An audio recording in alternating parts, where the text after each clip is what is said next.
ኣብ ከተማ ሽረ እንዳስላሰ ብልዕሊ 1.3 ቢልዮን ብር ዝተሃነፀ ዓለም ለኸ ሆቴል ተመሪቑ።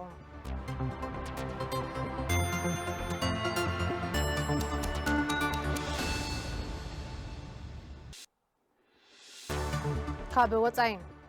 ሶማልያን ሕቡራት ዓረብ ኤምሬትን ዝበፅሐኦ ስምምዕ ብሰንኪ ምጥሓስ ሉዓላውነት ከም ዝፈረሰ ሶማልያ ኣፍሊጣ።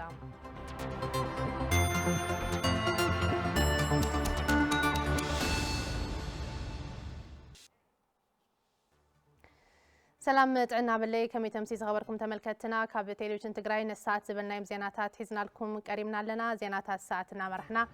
أنا دام كحساي مدام ركتكم قادما سلامون هايلو ناسات حد ساعت حبيناكم كنسن هنا كابز مسعود ما حصرتي زيناتات زئلت مسارحتنا لوام قبر خيدان سعبو قربنا ايو تخطاتنا الملس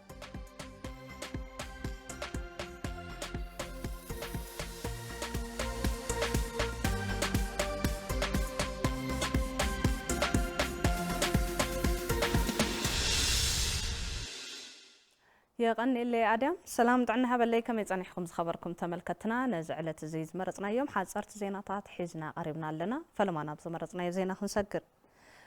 حفشاو هوسبيتال سحول كافت زهبو زلو قلقالوت بزبالت درجو زحلو نخخون بعتوب مسرح وساني كبلو بريزيدنت جيزاو من محدار تقراي ታደሰ ወረደ ገሊጾም እቶም ፕሬዝዳንት ነዝዝበሉ 5 ጥሪቅ 2018 ዓመተ ምህረት ኣብ ከተማ ሽረ እንዳስላሰ ሓፈሻዊ ሆስፒታል ስሑል ሽረ ዑደት ኣብ ዘሳለጥሉ እዋን ኮይኑ እቲ ሆስፒታል ካፍቲ ዘለዎ ብዝበለፀ ንክጠናኸር ክስርሐሉ ይግባእ ኢሎም ኣብ ውሽጢ 6 ኣዋርሕ ጥራሕ ልዕሊ 3600 ኣዴታት ኣብ ሓፈሻዊ ሆስፒታል ስሑል ከም ዝወለዳን ልዕሊ 1500 ቀሊልን ከቢድን መጥባሕቲ ከም ዝተኻየደን ዝገልጹ ኣካየዲ ስራሕ እቲ ሆስፒታል ኣይተ ኤርሚያስ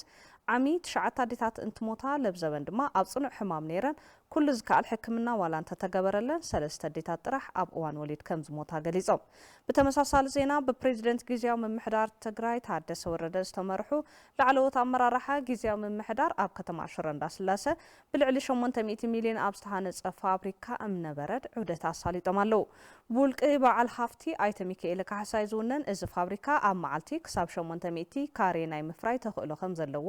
ንምፍላጥ ተኻኢሉሎ እዚ ኣስታት 150 ቋምን ግዚያውን ሰራሕተኛታት ሓቂፉ ዝንቀሳቐስ ዘሎ ፋብሪካ ኣካል ዳግመ ሕውየትን ህንፀትን ትግራይ ከም ዝኾነን ተጠላብነቱ እናዓዘዘ ይኸይድ ምህላው ብምሕባር ሕፀት መስርሒ ቦታን ቀረብ ጥራቕሓን ከም ዘሎ ድማ ገሊጾም ብተመሳሳሊ ዜና ላዕለዎት ኣመራርሓ ግዚያዊ ምምሕዳር ትግራይ ብልዕሊ 47 ሚልዮን ብር ወፃ ኣብ ከይዲ ህንፀት ዝርከብ ማእኸል መቀናበሪ ጸባን ውፅኢት ጸባን ሕብረት ስራሕ ማሕበር ደደቢት ፋብሪካ ሓፂነ መፂን መረብን ካልኦትን እውን ዑደት ኣሳሊጦም እዮም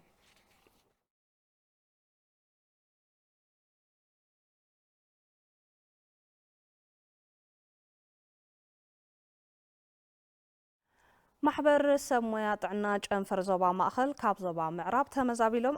ኣብ ከተማ ኣክሱም ዝርከቡ ወገናት ነፃ ግልጋሎት ሕክምና ይህብ ከም ዘሎ ተገሊጹ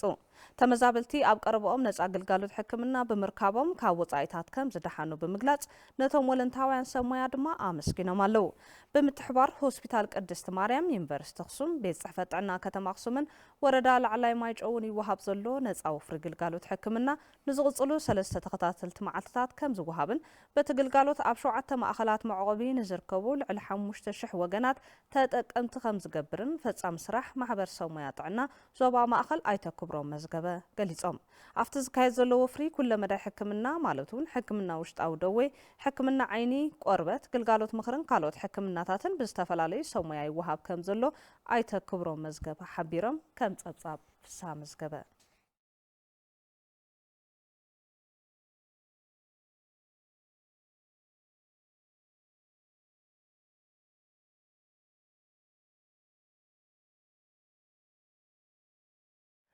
መንበር መሬት ንስድራ ስዋዕት ከም ዝተዓደለ ቤት ጽሕፈት ኣጠቓቕማ ምምሕዳር መሬትን ማዕድንን ወረዳ ታሕታይ ኣዲያቦ ገሊጹ ሓላፊ ቤት ጽሕፈት ኣጠቓቕማ ምምሕዳርን መሬትን ማዕድንን ወረዳ ታሕታይ ኣዲያቦ ኣይተ ተኽሊት ካሕሳይ ከም ዝበልዎ ኣብ ተጠቃምነት ስድራ ስዋዕት ሃርበኛን ተጋደልትን ብዋናነት ትኹረት ተገይሩ ን186 ስድራ ስዋዕት ኣብ ጣብያ ኣጽርጋ ምዕዳል መንበር መሬት ከም ዝተጀመረ ገሊጾም ኣብ ወረዳ ታሕታይ ኣዲያቦ ጣብያ ኣጽርጋ ኣብ ሰለስቲኡ ምዕራፍ ምእንተ ህላዊ ህዝቢ ትግራይ ክባር ሂወቶም ንዘወፈዩ 186 ስድራ ስዋት 200 ካሬ ሜትር ንመንበሪ ከም ዝተዓደለ ሓበሬታ ንርክብን ወረዳ ታሕተይ ኣድያቦ ገሊጽሎ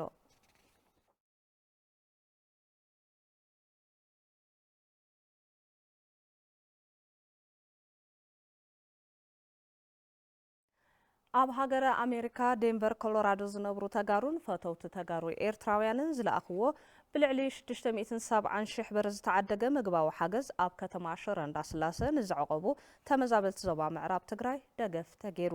ሓገዝ ተገበረሎም ተመዛበልቲ ካብ ተጸባይነት ንክላቀቁ ናፍታ ሰሪሖም ዝነብሩላ መሬቶም ክምለሱ ከም ዝግባእ ተዛሪቦም ነቲ ሓገዝ ዘረከቡ ኣይተሃፍቶም ገብረ ኪዳን በቶም ጉድሳት ወገናት ዝተገበረ ደገፍ ን120 ተመዛበልቲ ወገናት ሕድሕዶም 25 ኪሎግራም ፊኖን 5 ሊትሮ ዘይትን ከም ዝተዓደለ ብምግላጽ ኣብ ዓጸቦ ወዲቖም ንዝርከቡ ተመዛበልቲ ክሳብ ናብ መረበቶም ዝምለሱ ሓገዞም ቀጸሊ ኢሎም ኣተሓባሪ ተመዛበልቲ ኣይተ ኤርሚያስ ሞላለም በቶም ጉድሳት ተጋሩን ኤርትራውያንን ዝተገበረ ደገፍ ብምምስጋን ተመዛበልቲ ብዝተፈላለዩ ሕማማት ሂወቶም እናሰኣኑ በምህላዎም ዝምልከቶም ኣካላት ተስፋ ካብ ዝህቡ ቃላት ብዝዘለለ ናብ ተግባር ብምእታው ሂወት ተመዛበልቲ ከድሕኑ ጸዊዖም ከም ጸብጻብ መለስ ኣባዲ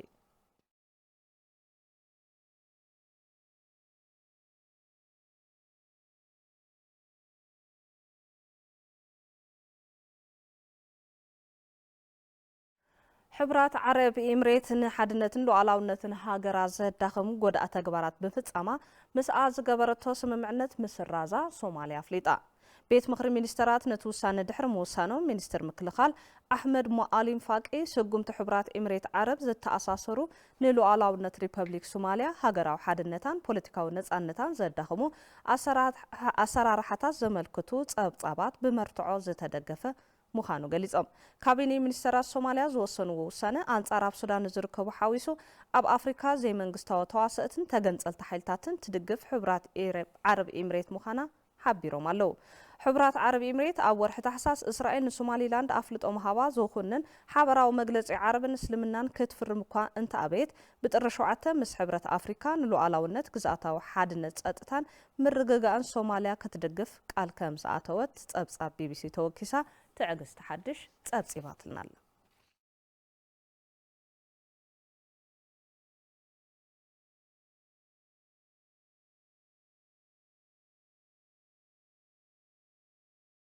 حضرت زينات ساعات زازمنا لوام قبل كده مساخم صنيحه زينات تلفزيون تግራይ حزبهم كقصل يوم مسانا صنيحه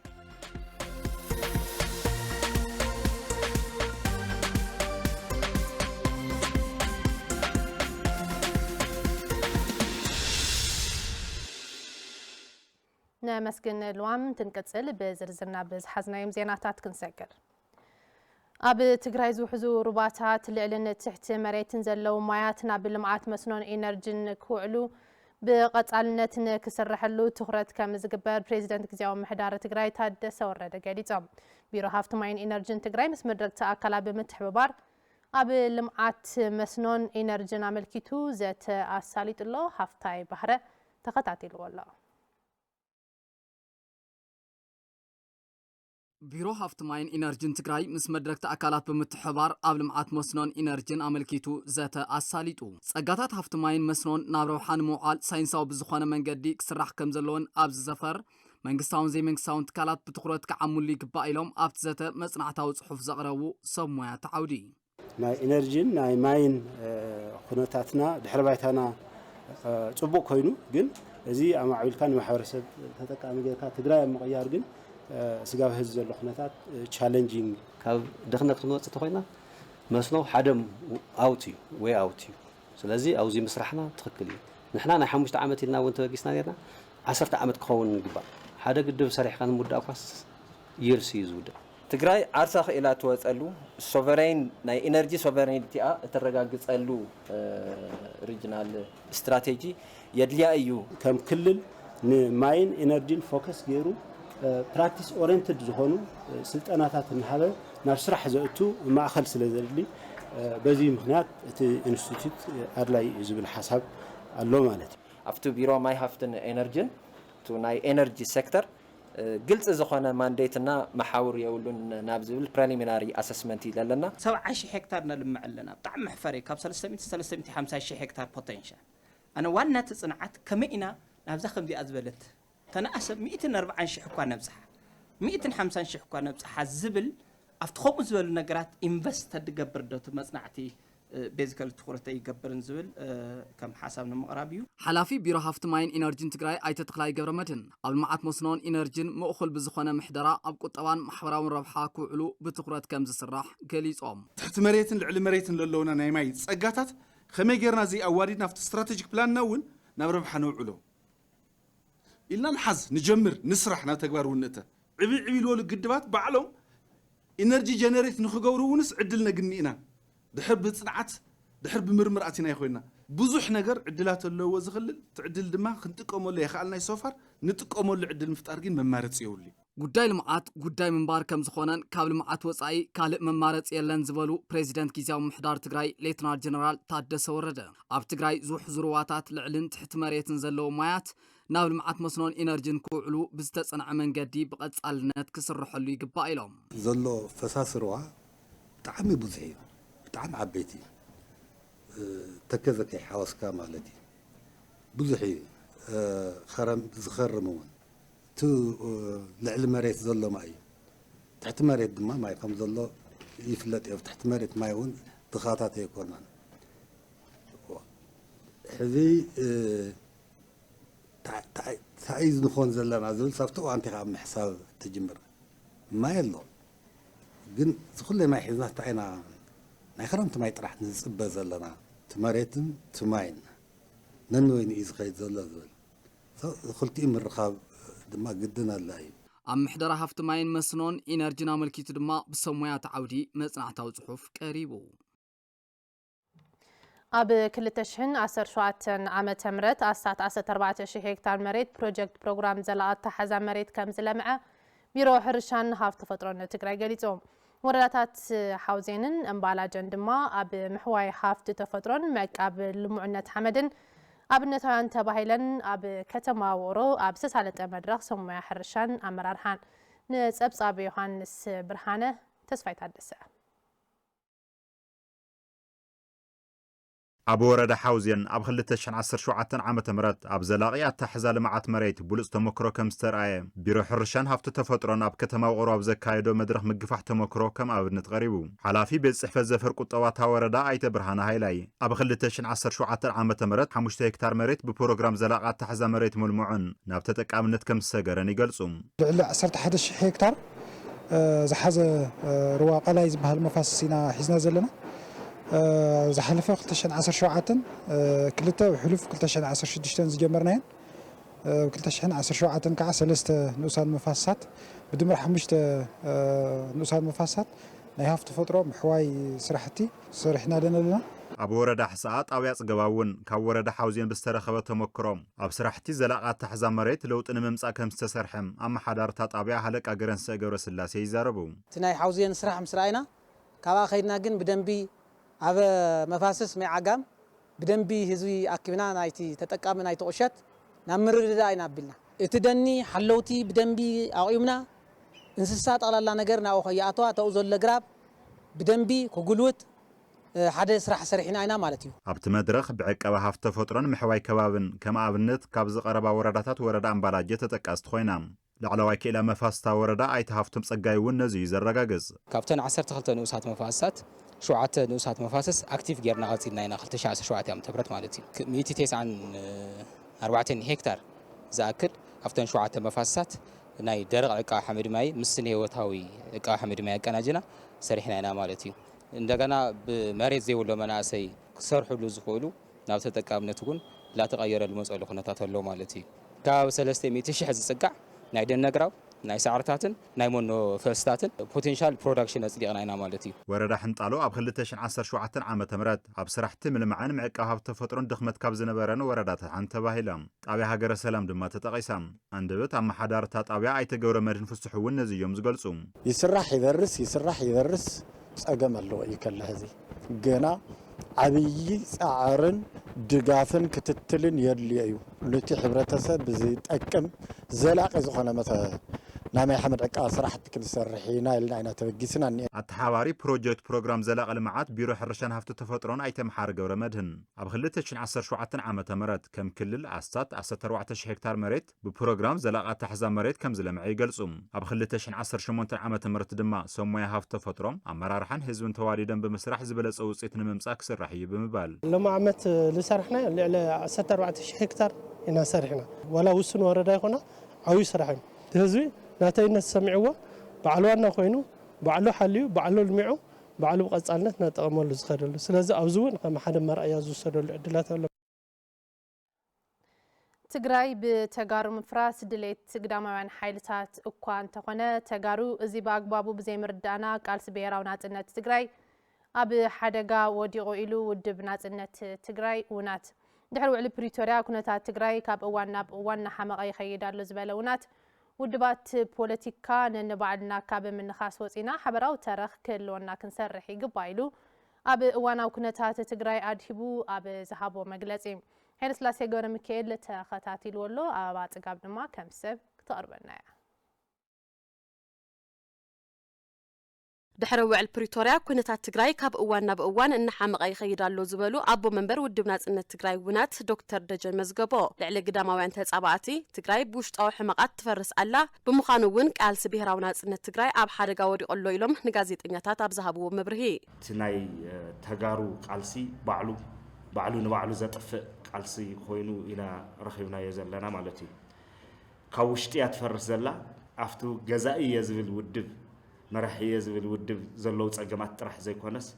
ولفتنا يدم بتقاومه زلوا حماقون عزي مسكفي نحونا يمتصلوا سو تجراي بتجارو ناي مفراس بروجكت ناي قدامه وين دليت كانت خونا ناي قدامه وين تسابقتي دليت كانت خونا تتجراوي جن بأقواو كجنزوا كنق حلو كردون كتنقلون زجبوه خناتات النهلوا وانا متقعتي مدخرتي خوينو زركب زل خوينا نركب زلناون بعلنا عبدن بتقاومو زلنا تجارب مخنا عزي مسكفي محزن خوينو له مالتي باورو خنحزو زلنا جن ناي تجراي بهراو قالسي او كبيد حدقا وديقو خمزلو ناي ناصنت قالسي ኣብ ሓደጋ ወዲቑ ምስ ፌደራል ዘተኣሳስረና ገመድ ውዕሊ ፕሪቶሪያ እዩ ዝበሉ ዶክተር ደጀን ጽንተታዊ ኩናት ትግራይ ፍትሒ ከይረክብ ኣንፈት ምቕያርን ሕርቃን ኻንምውፃእን ንፖለቲካዊ ረብሓ ክበሃልን ገበን ጆኖሳይድ ኣቃሊልካ ምርኣይ ውድቀት ኢሎም ናይ ተቃውሞ ፖለቲካ ናይ በተኹ ፖለቲካ ይኮይኑ ኣብዚ ሕዚ ሰዓት ምስ ዝኾነ ኣካል ዘሎ ሕርቃን ንዕኡ ሕርቃንካ ንምውፃእ ክበሃል ኢትዮጵያ ዝፈጸመቶም ነገራት أقليل كامرأين أقليل كامرأي ترح يكونن محساب تقليل كجبناتها محساب ناي تجراي كوينات ناي جنوسايد كوينات زي كونس تحتنا يولق خويناتيو انت بحالوكا كنك انت زي كيلنا تمزابلتي أو كندا النارجفو تمزابلتي زتأكبه هذا قدوسات زأكبوه مخنيات فتير كان من تلك كنك انت زي كيلنا زخون عينت بهراو أجندة خيه اللي زسرح سرحتي كان كحنا ندحر زي كيلو مسيتي بيزهلونا إنجيجمنت بونا نجورز لنا إنجيجمنت هيكونن مالتي أين الرخبة يبحلن مخنياتو خن الرخبة زجددنا نجر سلازله حق الله ناي بريتوريا اسم معنتون الله حق منجستن بناي بريتوريا اسم معنتن مسرتي بأورو مسيتي بيأخذ لنا زخ الركب كن كانوا يوزقبنا ودبات بوليتيكا ننبعلنا كم من خاص وصينا وشتاو قالسي بمكياد متعراي كنقبري قبا زبلو أبو منبرونات دكتور دجان مزقبو كم تقارو أبينيرنا نابين مرحلنا زبل حبراو ترخ كلونا يقبا إلوم تقارو بسرقو فيلنا ناوننا تمليسنا نابين خيدا لنا زبل حتو خن حتت له أي قبان أبينا نيرنا حزنت أينا زلنا نابي كينا نمرح زلنا ناي حبار زخونا بهراو تاريخ يخلي الناس قبع تمالي بحاده خوين الناس توادقنا له بروجكت لو ما بيلو لومي بب من قد خوينا ننبع لنا خنتخن كلنا توز تقالسنا لون واغاز خفلنا لون بوليتيكال بروجكتنا امنتاي بركي الله زبل حطو كن حتى تقبانا لو مزيوم يلون ننبع لنا هنا نخص زلنا بفلاي دما اب تقاومو زلنا حيلتات كابزو نخدو زلنا ጨላልቃ ዘጽድፍ አካይዳ እክብልና ውሽጣው ቃልሲ ጌርና ንትዕራይ እንተዘይምፂና ክግበር ዝግብኦ ክንገብር እንተዘይክኢልና በዚ ንኸዶ ዘለና ኸይዲ ጥፍኣት ትግራይ ኢና ነፋጥን ዘለና زغبركم تملكتنا كابز مسعب دما زيناتات بيزنس كاربلنا مساعدتنا هافتو قبري سبينا له ناب هافتو كساقاقركم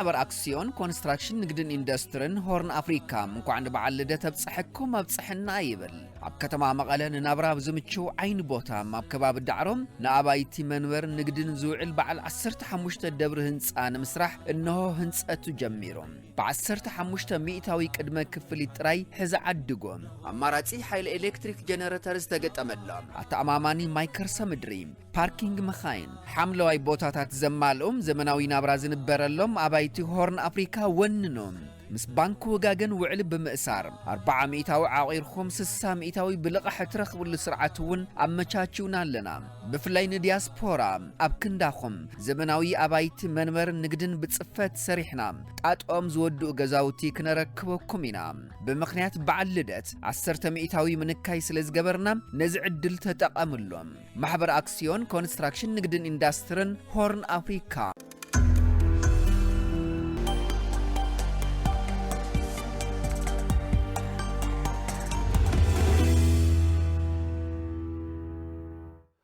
يمسجن أديام زيناتات بيزنس سبونسر زجبرنا هورن أفريكا ريل استيت أزينانا نمسجن سلام تعنا هذا اللي يزغوركم تملكتنا نزعلت زيز حرنا يوم زيناتات بيزنس حيزة قريبة له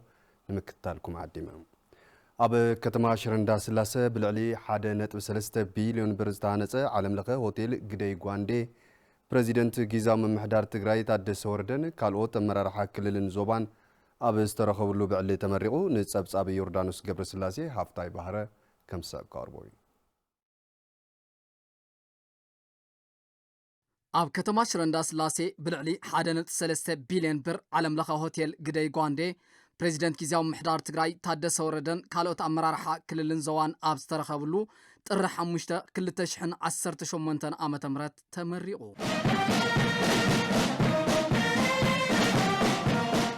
እቶ ሆቴል ደረጃኦም ዝሓለው ማዕረፈ ጋይስ ዘለዎን ብዝሐሸ ጽፈት አገልግሎት ዝህብን ይዝበሉ አካያድ ስራሕ እቲ ዓለም ለኸ ሆቴል አይተ አታክልት ተካ ንልዕሊ 100 ዝኣኽሉ ሰራሕተኛታት እውን ዕድል ስራሕ ፈጢሩ ኢሎም እዚ ቆምቲ ናብ 110 አካባቢ ቆምቲ ሰራሕተኛ ኣለውና ይዴ ሆቴል ነዚ ኢኮኖሚካሊ ብቻ መፍታሕ ከይኾነስ ነቲ ከተማ ዘሎ ድምቀት ብዙሓት ናይ ኤንጂኦ ቦታታት እውን ኣብዚ ይርከቡ እዮም ንዓቶም ብዝምጥን ተሰሪሕሎም ዓለም ለኸ ሆቴል ግደይ ጓንዴ ብልዕሊ 1.3 ቢልዮን ብር ህንፀቱ ከም ዝወደአ ዝገለጹ ወናነ እቲ ሆቴል ኣይተ ተወልደ ግደይ ሰብሃፍቲ ኣብ ዓዶም ኢንቨስት ብምግባር ልምዓት ሆቴል ቱሪዝም ከበርኹን ኣብ ህንፀት ዓዶም ግደኦም ከበርክቱን ይግባእ ኢሎም ብልዕሊ 1.3 ቢልዮን ብር ይወድዩ ኣብ ከተማና ንዘሎ ናይ ዓራት ሕፅረት ናይ ሆቴል ግልጋሎት ዝሓሸና ንዝመፁ ንቐጻልቲ ካብዚ እንዳዓል ተመክሮ ገይሮም ጽቡቕ ገይሮም ንኽሰርሑ ዝሰራሕና የገዛዩ ክሕልፎ ዝደሊ ኩሉ ሰብ ብዝኸኣሎ ኣብ ከባቢኡ ናብ ዓድን ኣብ ትግራይ እንተዝሰርሕ ድማ ከም መጠን ትግራዋይ ደስታ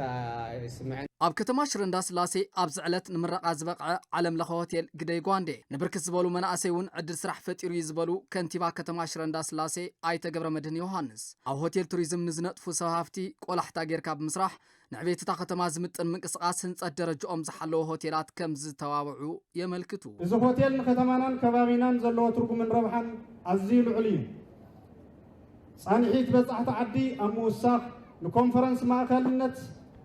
ዕድል ምችቻው ስራሕ ዕድል ምፍጣር ሕፅረት ደረጃ ዝሓለወ መዕረፈ ጋይሽ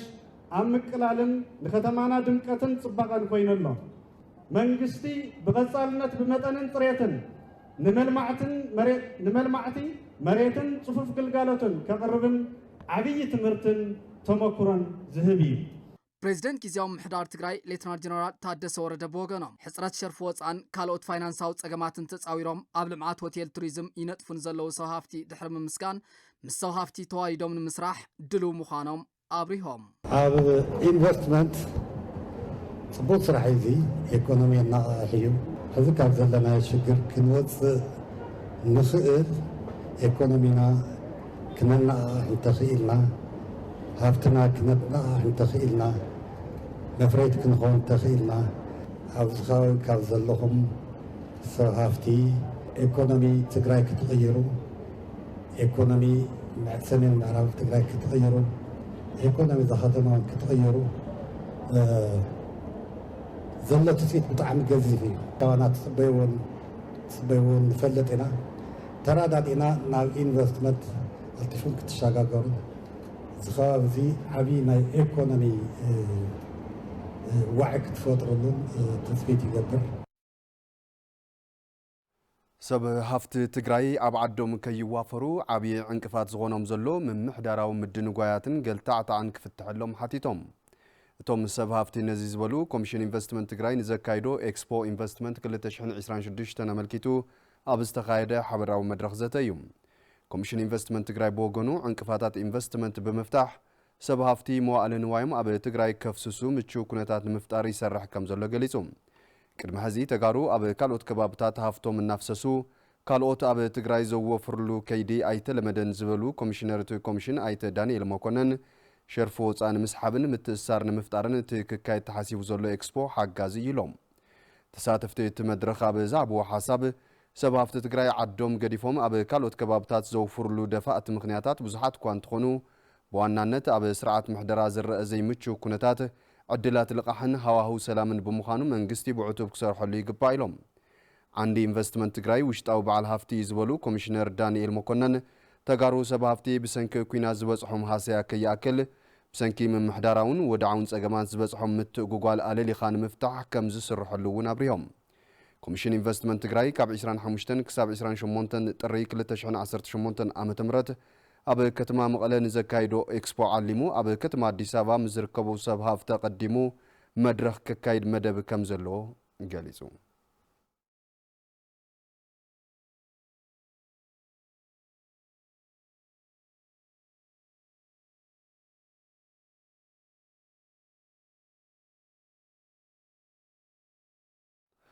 ዝኸበርኩም ተመልከትና ንዝዕለት እዚ ዝሓረናዮም ዜናታት ቢዝነስ እዚኦም ነይሮም ስለትምክታልኩም ኣመስጊነ ሕዚ ናብ መሳርሕቲ ኣድያም ክመልሰኩም ሰላም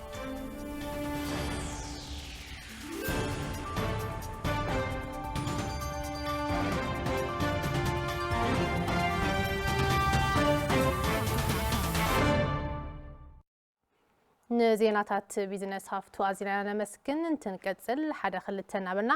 ኣብናይ መወዳእታ ምዕራፍ ዜናና በፂሕና ኣለና ዝኸበርኩም ተመልከትና ካብ ዝምሳብ ድማ ዜናታት ስፖርት ሰዓት መሳርሕትና ክብሮም ተስፋይ ሰይቡ ቀርበና እዩ ሓቢርና ንከታተል የመስግና ዲያም ዳህነ ጸኒኹም ዝኸበርኩም ተመልከትና ዝተፈላለዩ ውሽጣ ዓድና ወፃን ስፖርታዊ ጉዳያት ካብ ቴሌቪዥን ትግራይ ጀሚሮም ኣለው ንምክታልኩም ፈለመ ይመስገን መበል 11 ሻምፒዮን አትሌቲክስ ሰልጠንቲ ፕሮጀክት ጋንታት ትግራይ ኣብ ከተማ ውቅሮ ምክያድ ጀሚሩ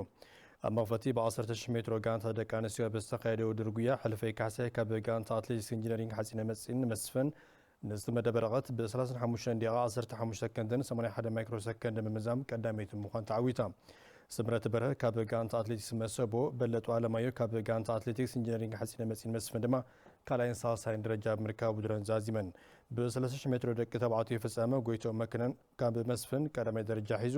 ክብሮም ተዘራ ካብ ጉና ነጋሲ ሓጋዚ ካብ መስፍን ድማ ካልኣይን ሳልሳይን ደረጃ ረኺቦም ብ400 ሜትሮ ደቂ ኣንስትዮ ፍጻመ ሕልፍቲ መዝገበ ካብ መሰቦ ቀዳማይ ኮይና ክዛዝም ከላ መብሪት ካሕሳይ ካብ መስፍን ፍዮሩ ዝራይ ካብ መስፍን ተማሳሊ ካልኣይን ሳልሳይን ደረጃ ምሓዝ ውድድረን ዛዚመን ኣለዋ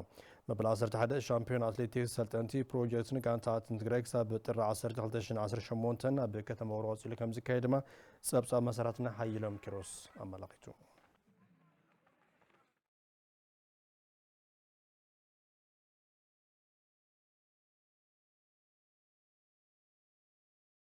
ካብ አትሌቲክስ ዝምልከት ጉዳይ ከወፀና ናብ ዝተፈላለዩ ጋንታት ዝፅንበሩ አትሌታት ከም ዘብቃዓት ፕሮጀክት አትሌቲክስ እንዳባፃ ማፍሊጣ ዮሐንስ አሸብር ምስ አባላት ጋንታ ጻኔት ገሩ ዝስዕብ ዝርዝር ስናዲሉ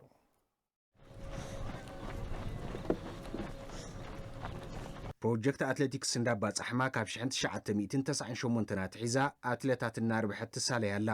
መጠንን ብቕዓትን አትሌታት ዓድን ምስሳን ብንድፊ ሃገራዊ ፌደሬሽን ካብ ዝቆማ ፕሮጀክታት አትሌቲክስ ተጠቃሲት ኮይና ብዓቕምን ዊንታንን ንሆ ሰግናት ይስልጥኑ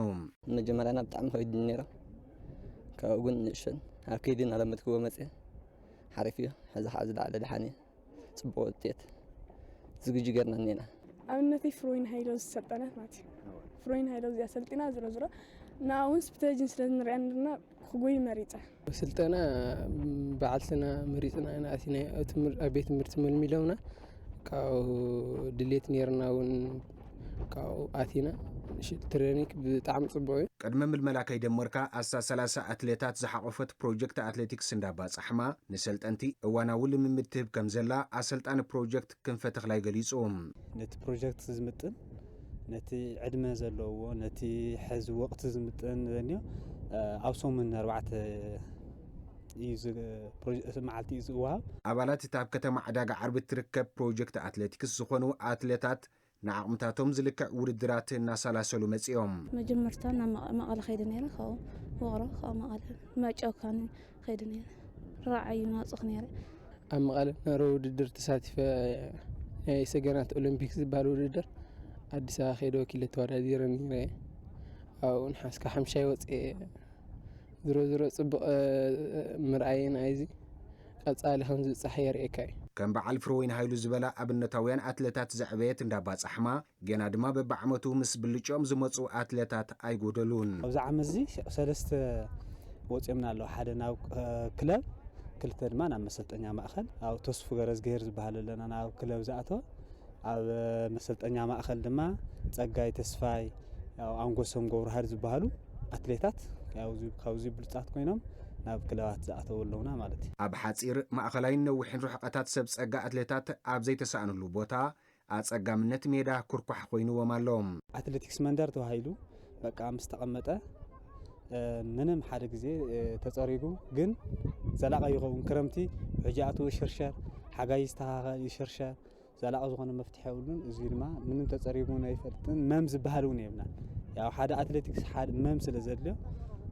ትራክ ዝበሃል ስለዘየለ አትሌታት ፕሮጀክት እንዳባጻሕማ ክሳብ ትዛዕበየ መድረኽ ውድድር ስኢሎም ከም ተበገሱ ቃል ሂቦም ኣብ ናይ ኦሎምፒክ ኣኽሳትፍ ዓላማይ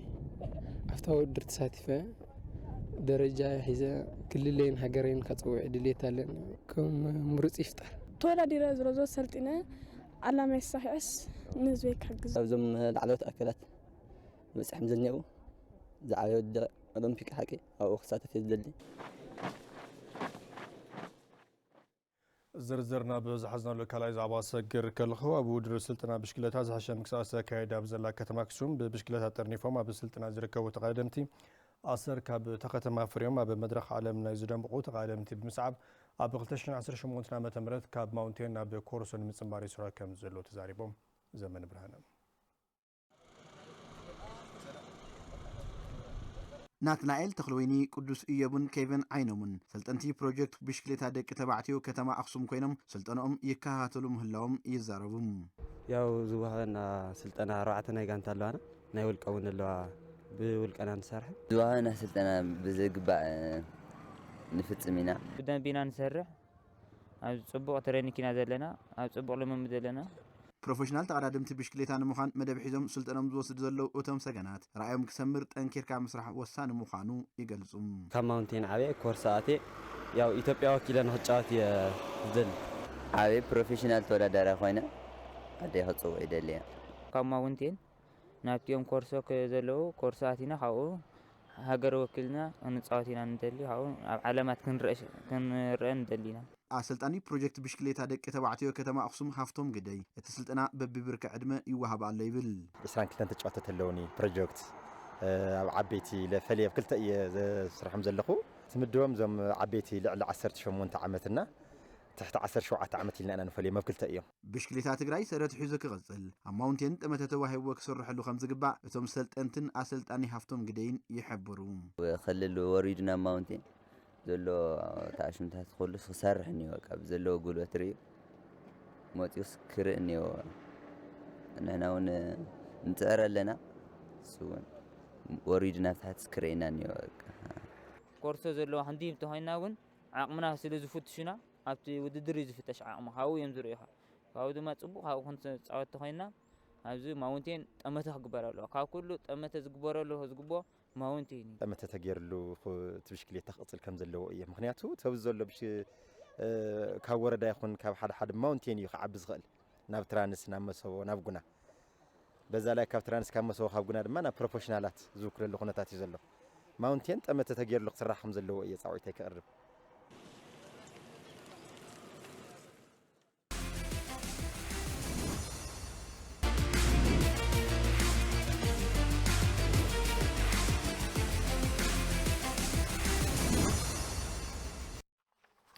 يمسجن كبرم زخبركم تملكتنا زيناتنا بزينا كنزازم سنة يكون مكتالكم كابل بينا على مسجن مبزل لحمة سنة بشت